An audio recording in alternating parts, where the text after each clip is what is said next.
Íslensku markaður var eftirbátur markaðar sem við horfum mjög upp til þegar kemur ábyrgum fjárfestingum eins og Svíþjóðar og Hollands.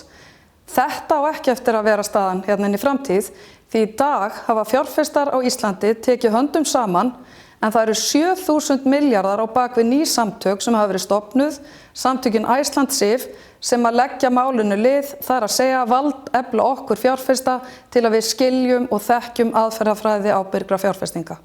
Árið 2013 setti Landsbankinn sér metnaðarfulla stefnu varðandi ábyrga fjárfestingar og þá hófum við okkar innleiðingu.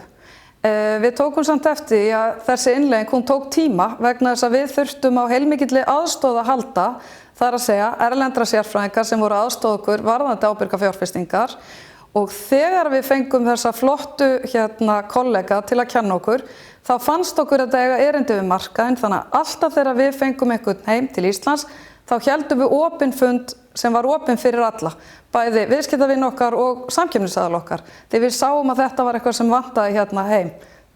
Það voru 23 innlendir fagfjárfestar og stofnanafjárfestar sem stofnuðu Iceland SIF.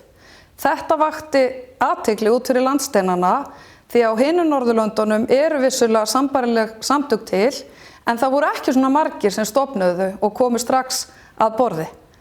Það að við séum með þennan samtakamátt hérna á innlendum markaði þýðir að við ætlum að leggja áherslu á málið. Fjárfestar fara fyrir miklum völdum.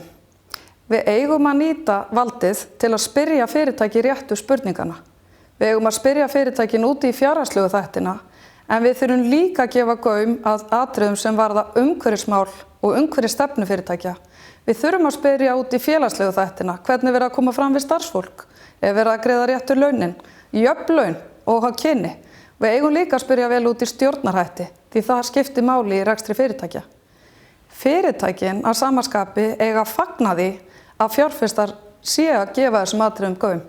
Við fjárfestar höfum nefnilega núna rannsóknir á bakvið okkur frá virtum háskólum sem sýna jákvæðna fylgni á milli fyrirtækja sem skora hátt í samfélagsábyrgð annars vegar og síðan jákvæðar þróunar í hlutabréfaverði þessara sömu fyrirtækja. Þannig að þetta er betri ávöxtun fyrir fjárfesta til langs tíma.